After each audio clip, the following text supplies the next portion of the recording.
What's up everybody, Matt Maran here for another weekly update. There's a ton of news to cover here in this week's update. We got some new GM models, we have confirmation of a new Nissan sports car coming, and also the return of the manual Hellcat. So there's that and all kinds of other extra stuff as well. It's tons of news to go over this week. But before I get into all the news this week, I first want to give a huge thank you to this week's sponsor, Carmigo. Carmigo is a car marketplace that allows you to sell your car quickly and easily, getting you multiple offers in just one business day from Carmigo's nationwide network of dealerships. All you have to do is take a few pictures, set a minimum price, and watch those offers come in. It takes less than 15 minutes to list your car, and it's always free to list. You only have to sell if an offer meets or beats your minimum price. Plus, they handle all the annoying paperwork, loan payoffs, and other details that make selling your car a headache. When I first heard about Carmigo, I immediately thought it was a great idea. You get exactly the price you want for your car without any of the hassle or haggling. So avoid the long process of getting your car appraised at multiple dealerships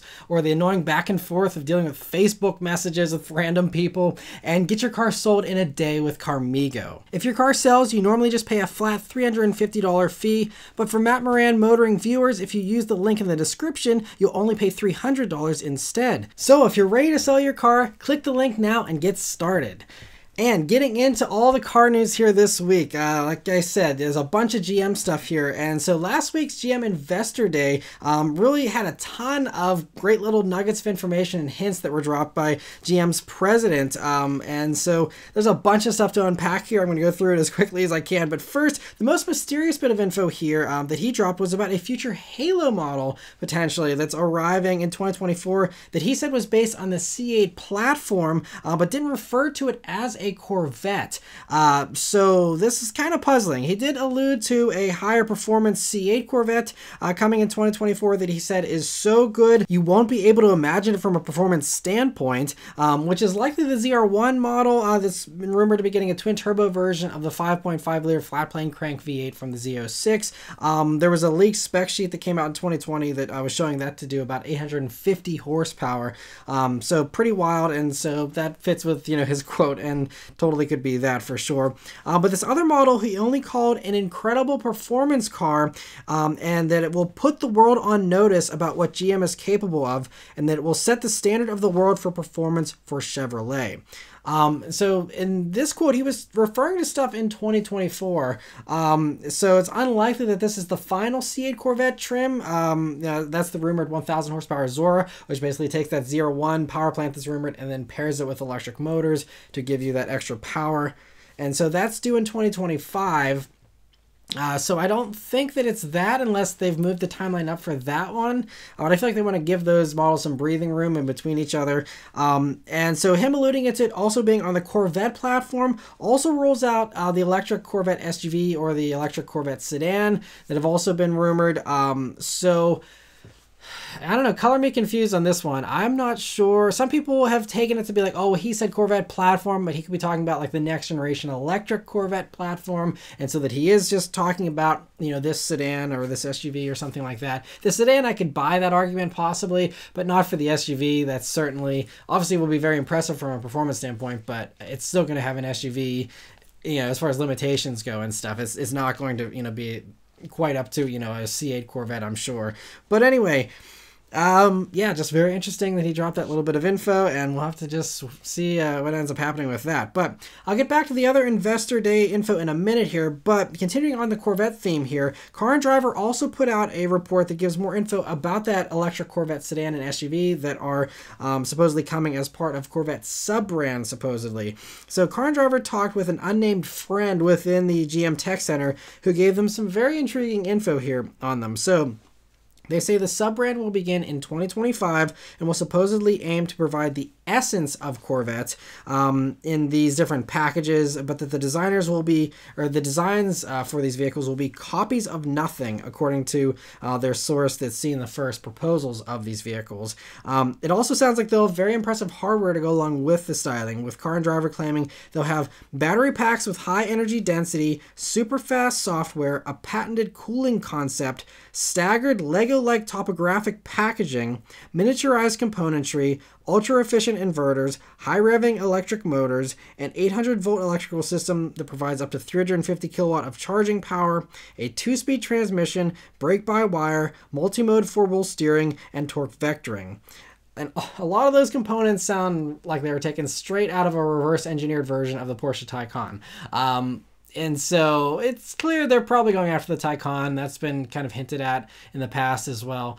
But clearly they're going to try and do something even beyond that. And lastly, their source said that the aim is not to beat the Taycan and Cayenne at their own game, but to create 3 American legends capable of breaking new ground by making the essence of Corvette scalable. To do so, that essence must at all times be in a state of progressive flux. So we'll see. You know, I mean, you know, Ford's had a lot of success with the Mach-E, for example. They just built their 150,000th Mach-E this week, by the way. So, I mean, that's a huge success. And, you know, so I think Corvette's seeing that and saying, okay, well, we can do something similar. Obviously, it'll be more upmarket and lower volume, but, you know, clearly, even though people hate the idea of these things, they sell.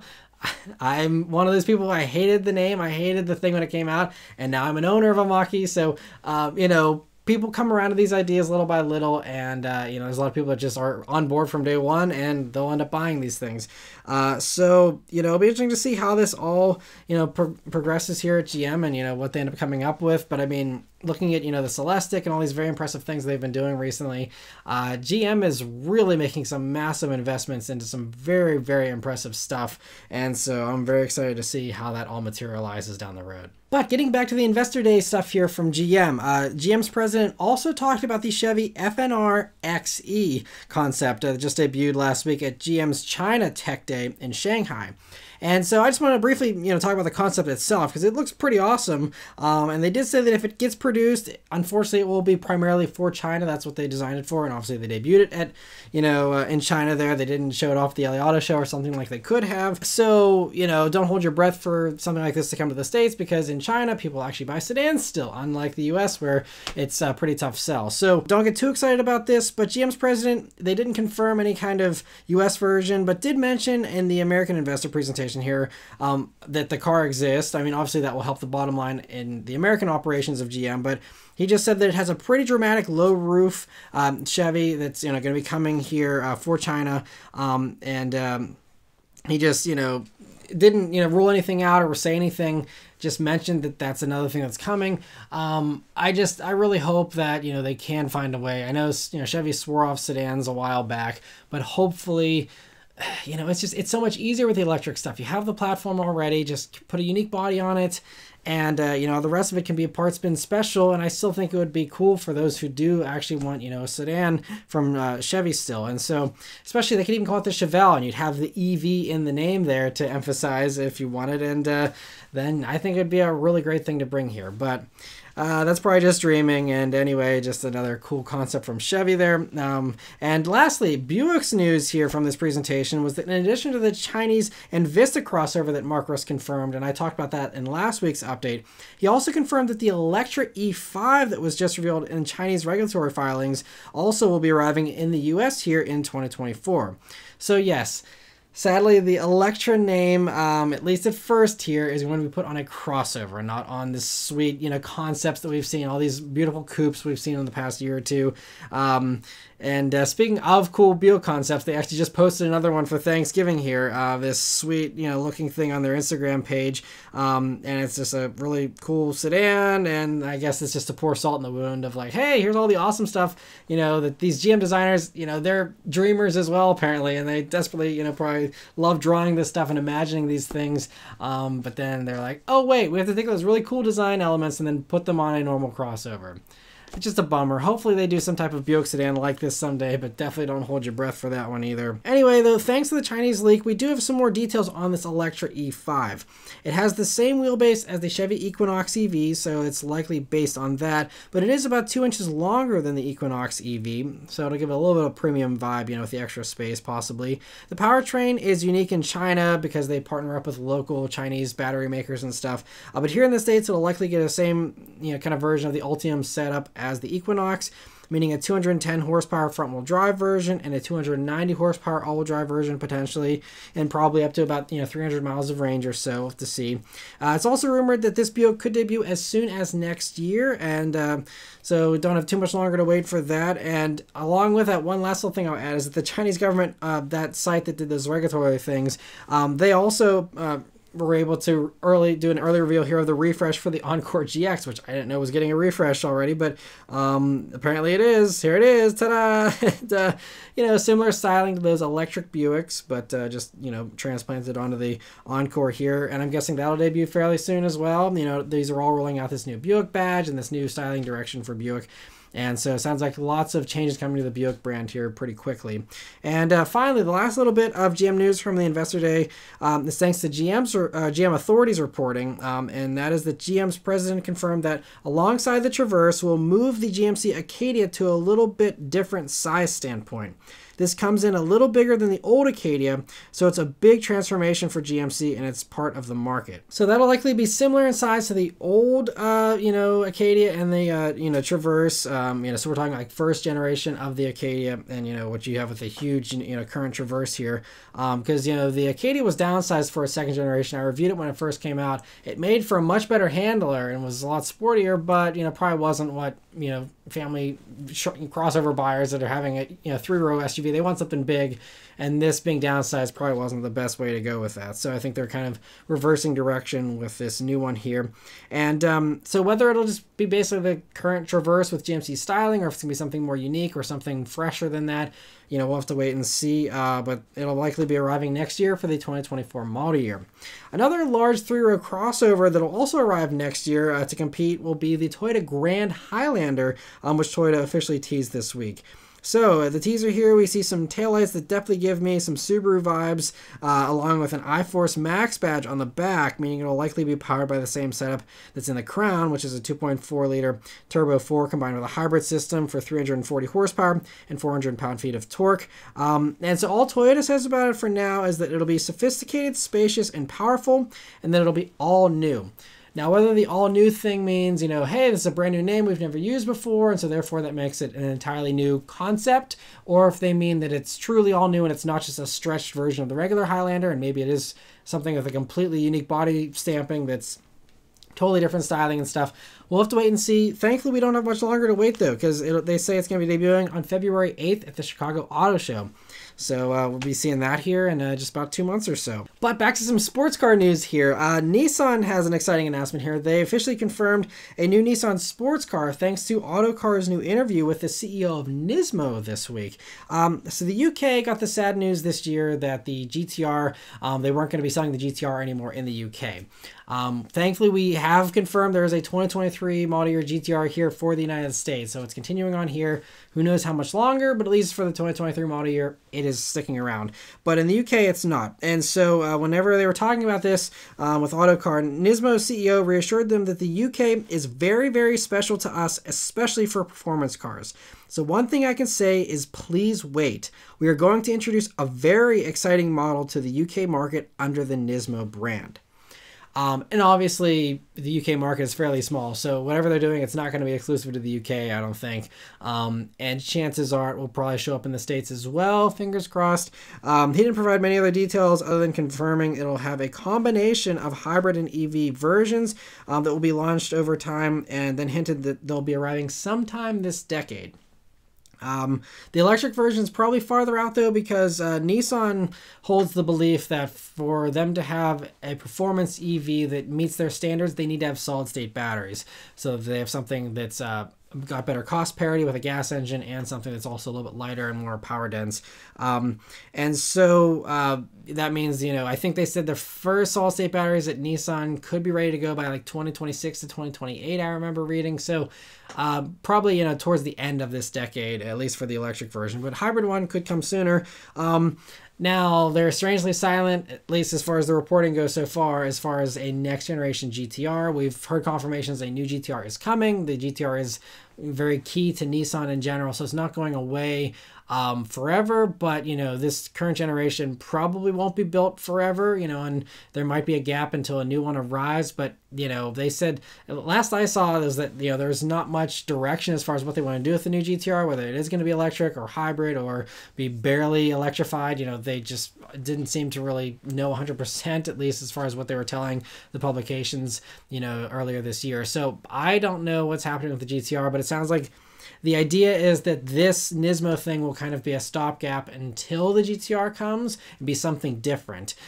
We had the max out concept that was, an electric thing that was teased, but I'm not sure, what they're planning on doing here. And this also isn't a Nismo version of the Nissan Z, because that is probably coming. There's been spy shots of that, but they don't get the Z in the UK, and I don't think they're planning on being able to offer it in the UK, or I think anywhere in Europe. So I think this is going to be something different than that as well. But I think Nismo probably is working on a Z for us as well. But anyway, just interesting to hear that, and hopefully, we don't have to wait, as long as it sounds, and maybe something will come sooner with the hybrid. We'll have to wait and see, but very interesting to get that confirmation. And for some more good news here this week, Dodge has brought back the manual transmission for the Hellcat for its final 2023 model year here of the Challenger, and also the Charger, but, Charger doesn't get the manual, but for the Challenger, you can have it back now. So they dropped it last year due to some calibration issues or something, supposedly, but it's back now,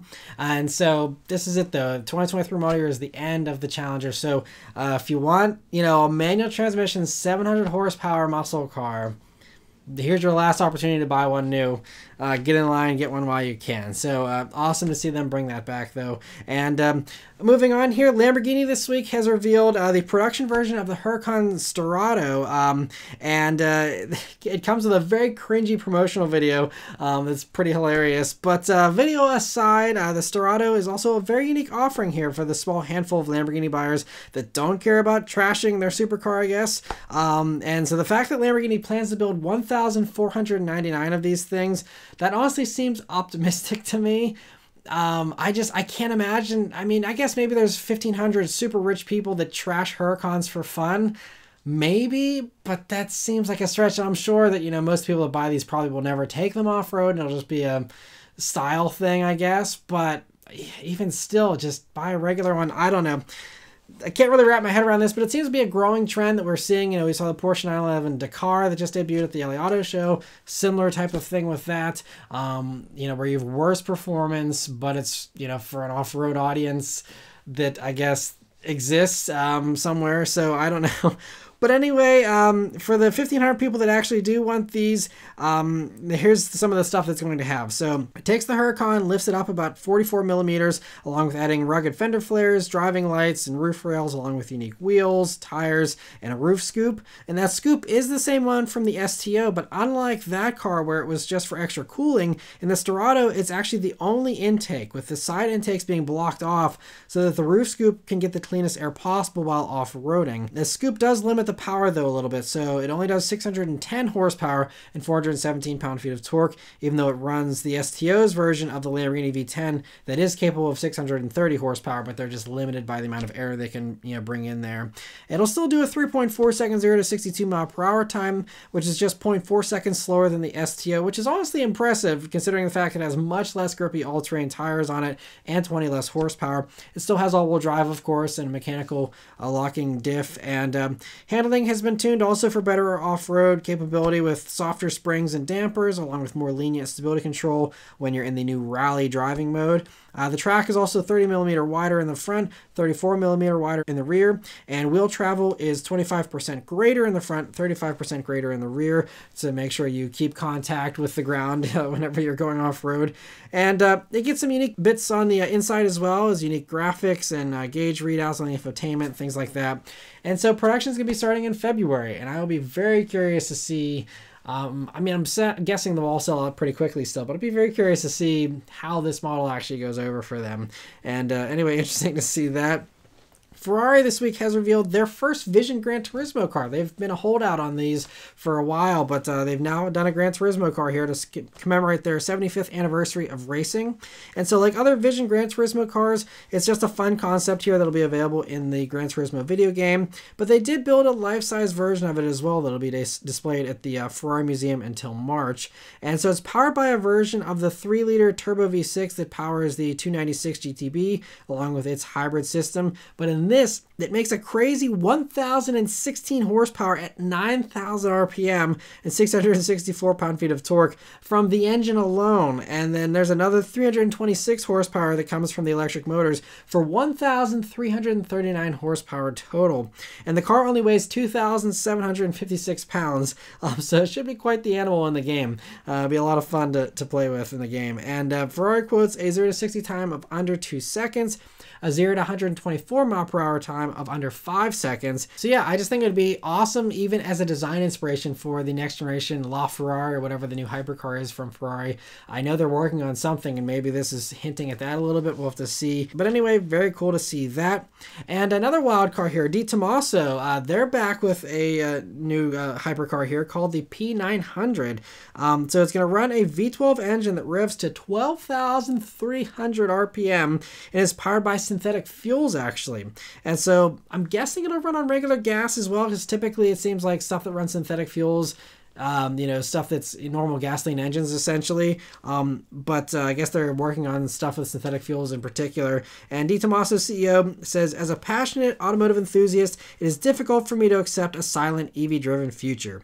We believe that alternatives do exist, and the development of our new platform driven by synthetic fuels is our solution for keeping this shared passion for the theater of combustion engines alive. So the engine won't be finishing development until 2024 though, so they don't have any kind of final horsepower numbers. Supposedly they're keeping that secret aside from just the few owners or people that are going to, you know, be buying these things, even though that'll certainly come out, you know, eventually. The full reveal of the actual car won't happen until next year. But in the meantime, strangely, if you really want the car but you don't want to wait for the engine, you do also have the option of ordering it with a V10 derived from a Formula One engine that DeTomaso apparently has available as well.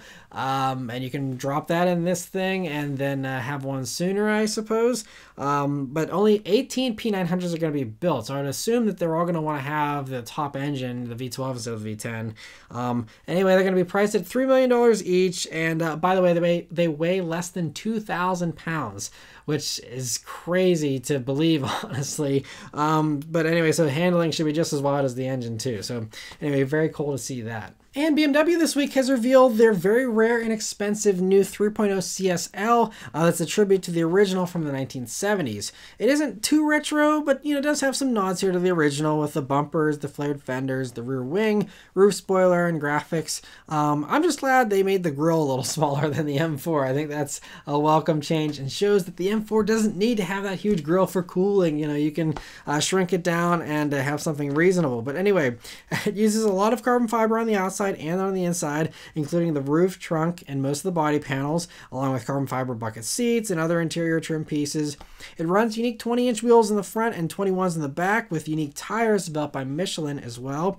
It gets a massaged version of the S58 twin-turbo inline 6 that now does 560 horsepower and 404 pound-feet of torque, thanks to a forged lightweight crankshaft and better cooling and oil supply systems. And considering you get like, what, I think it's like 500 horsepower or so in the competition version of the M3, to be doing way more power out of this thing is pretty impressive. And BMW says it also is the most powerful straight six they've ever done.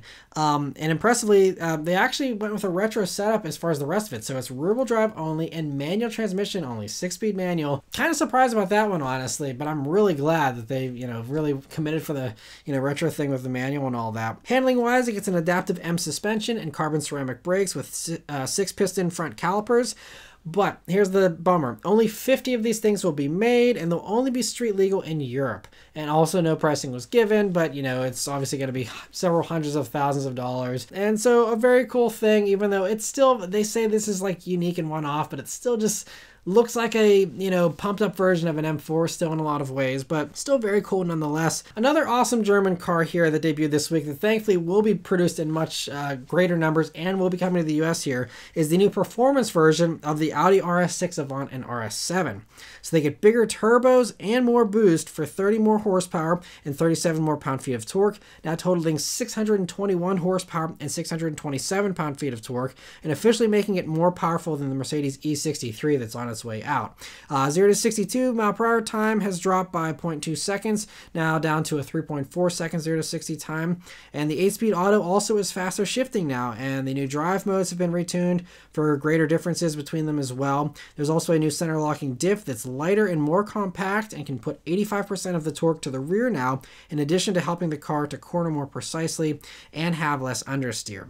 The sound also has been enhanced with, they say, they actually removed sound insulation around the engine area and on the inside. So this also drops the weight by over 17 pounds, but they deliberately did it around the engine, around the back near the exhaust, and, you know, I think around the firewall and stuff as well. So you can hear more of the engine and stuff, which is great. And if you want more weight savings, the optional new 22-inch wheel design lowers the unsprung weight by 44 pounds, which is impressive too. That should help the handling a lot, especially since it's combined with new stickier Continental Sport Contact 7 tires that are now 285 wide. I believe you got 275s usually on, you know, other RS7s and RS6s. But other than the new wheels, it's actually going to be really basically impossible to tell the performance version apart from a regular version of the RS6 Avant or RS7. Aside from that, you get like blue stitching on the inside and a little bit more of the Dynamica Alcantara type stuff. And then there's puddle lamps that say performance. That's it. So you're really going to have to be sharp at spotting these, you know, aside from the wheels. But whenever they're rolling, it's going to be kind of tricky to spot them. But anyway, I like that it's very subtle too. That's pretty cool. You know, there's no badges announcing what it is or anything. And there's no pricing yet, but Audi confirmed to Autoblog that we will be getting it here in the States in 2023, which is also just great. The fact that Audi has decided to, you know, give us a wagon that's this fast and crazy, I just love Audi for that. I mean, that is, Audi could, you know, do all kinds of other lame stuff. They do some pretty impressive stuff, but everything else could be lame. But the fact they bring an RS6 Avant over to the States is just, to me, it's something I really, really appreciate. Goes a long way with me. And also the RS7 is fantastic to drive too. I drove one of those last year. It was an absolute blast. They're fantastic cars. Just the fact that that and the RS6 Avant are available in the States makes me really happy. And so anyway, but cool to see them get even better here for 2023. And there's more good news here from the Volkswagen Group. So recently, you know, they announced how they were going to be bringing back physical buttons to the steering wheel after all the complaints that people had about the capacitive touch buttons on the, you know, GTI and Golf R steering wheels and stuff, as well as on the ID4, and, you know, that's all the capacitive touch stuff you have on the infotainment and everything. Lots of complaints about all that stuff. And I actually interviewed a Golf R owner in my video last week who really didn't mind it. So not everyone hates this stuff, but a lot of people do. And so their CEO told Car Magazine at the LA Auto Show that the infotainment complaints were so bad that Volkswagen's board stepped in and started monthly meetings about how to fix this system, the infotainment and just all the interior stuff, and these meetings include testing of new features and fixes, and it sounds like these are pretty serious meetings, because he said the team puts together mock-ups and we sit down and try them. We can say this really doesn't work, who the hell did this next?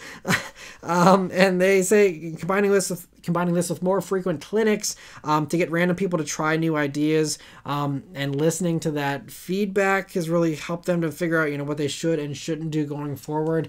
Which sounds pretty basic, but I guess they weren't doing focus groups on, hey, is this actually a good infotainment setup in the past? So now they're doing that stuff, and it sounds like they're getting bolder about pushing back when stuff isn't, you know, as good as it needs to be, which is great. It's honestly really refreshing to see a car company be this blunt and open and honest about their failures and how quickly they're working and how hard they're working to improve those things, and being transparent about that and not trying to spin it as some kind of PR like, well, this is better for some bizarre reason and we're sticking to it, like, you know, so many companies have done with, you know, the controller wheels or whatever the case might be. I love that they're like, yep, we screwed up, we're going to try real hard to fix it real quick. And that's great. You know, I mean, everyone makes mistakes, and, you know, nobody's perfect. And the fact that they're willing to, you know, admit this stuff and move on really, to me, again, goes a long way, and gives me a lot of respect for, you know, the brand and the leadership here. And so This stuff's coming fast too, because they say that fixes are coming soon, and then an overhaul for the infotainment system will be coming in the next few weeks with a software update. But obviously, existing owners are out of luck as far as the physical stuff goes, and they're stuck with that hardware for a little bit here. But they said that starting next year, all of the sliders will be illuminated, thankfully, and the new Tiguan next year will begin the return of physical buttons, and other models will be getting updates up through 2024 to kind of bring all that other stuff in that they want to bring in to improve these interiors. And he said, though, that the physical button changes are a monumental task because you have to change 100 tools and so many suppliers globally to change it into something new. And these are the things people don't realize, is that, it's not as easy as some people think. It's not just designing the new buttons and then putting them in. It's all the tooling and, all the stuff that it has to go through before you can actually put it in the vehicle. And that, again, that's not just Volkswagen's problem, but also their suppliers who have to change all of their, machines and stuff. It's a big thing. And so the fact that they're doing all this, honestly, is going to be really expensive and a lot of work. But the fact that they're, again, doing this on a vehicle they just debuted, they're not waiting for a refresh or something. They're getting this stuff out as fast as they can. Again, tons of respect, and I'm very impressed, honestly, with that. And great to see them taking the criticism so well and trying to improve so hard. So great to hear that. Another vehicle that's rumored to be getting some changes here is the Tesla Model 3, according to 4 different insider sources that Autoblog is reporting on here. So supposedly the goal here for these changes to the Model 3 is to reduce the number of components to cut costs while also providing a refresh. So, supposedly this isn't going to be like cutting back on touch points or anything like that. Elon Musk earlier this month explained that over and over we found parts that are not needed. They were put in there just in case or by mistake. We eliminated so many parts from a car that did nothing. That sounds good if there's stuff that's mostly not going to be apparent to the buyer. They did say they're going to focus on improving the infotainment and things like that as well. And so hopefully it won't feel any cheaper inside, but it will give a little bit of a fresher feel. And it'll also get some exterior tweaks as well. And they claim it'll begin production in the third quarter of 2023, and expect some tweaks similar to what you saw in the refresh for the Model S, similar types of things. It might even get the yoke as well, so be prepared if you want a Model 3 with a real steering wheel. You might not have much longer to buy one of those, but anyway, interesting to hear that. For some less great Tesla news here, though, Elon Musk also tweeted this week that the full self-driving beta is now available to anyone in North America that purchased the option, even if the system previously deemed that they weren't eligible for the beta because they weren't good enough drivers, or at least, the way they abused the system or whatever. Those people are now going to be able to use it, and anyone will be able to use it. And, lots of, the NHTSA and others are very concerned about this because there is no driver monitoring stuff, unlike other systems that attempt to do, hands-free type stuff. And so, yes, I would just say be on the lookout for more poorly driven Teslas here in the next, coming weeks here as this rolls out. It'll be interesting to see what ends up happening here as more and more people think that they're truly driving a full self-driving vehicle now, and abuse that system. So anyway, interesting to hear that one. Moving on here, some similar news here. Honda has announced that they're developing level 3 driver assistance technology called Honda Sensing 360 with the goal to have it ready in the second half of this decade. Much more realistic timeline. Sounds like they're taking a safer, more measured approach to this here instead of just beta testing with millions of North Americans. But, so Honda's taking their time with this. They say it'll allow hands-free driving on highways at any speed below the legal limit is what they're doing. So they're going super conservative. So basically, it'll only work if you're doing like 64 and a 65. Which, you can be safe, but I feel like you can at least let it do the speed limit or maybe 5 over if you're feeling crazy. But instead it's not going to be able to work, for anything beyond the, legal limit there. And so it basically sounds like this system will be pretty similar to like GM Super Cruise tech, except that's technically level 2. And for level 3, that makes you able to, like, for example, watch movies or be on your smartphone in limited circumstances.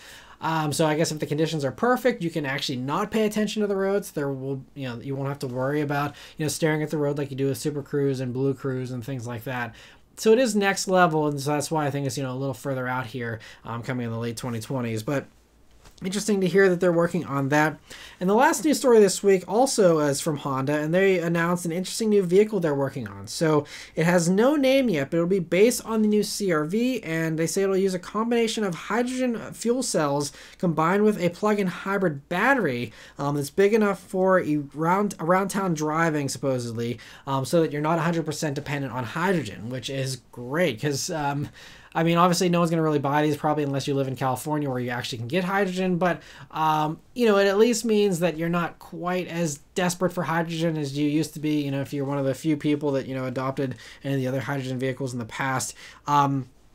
So, that's an interesting idea, depending on how small that battery is. But if it's actually a usable amount of electric range, thinking like RAV4 Prime style, 42 miles or so, something like that, people could actually do their commuting on electricity and have the hydrogen as a nice little backup there. That could be really cool. We'll see. But an interesting component and, something that no one's really tried yet of combining a plug-in hybrid with, hydrogen so far. And they also say that it'll be built at their PMC factory in Ohio that just finished building the NSX. Now, I was just talking a couple weeks ago when they finished building the NSX, like, what are those guys going to do at that factory now? Those people, have been building NSXs for years and years, and now they're doing the PMC editions.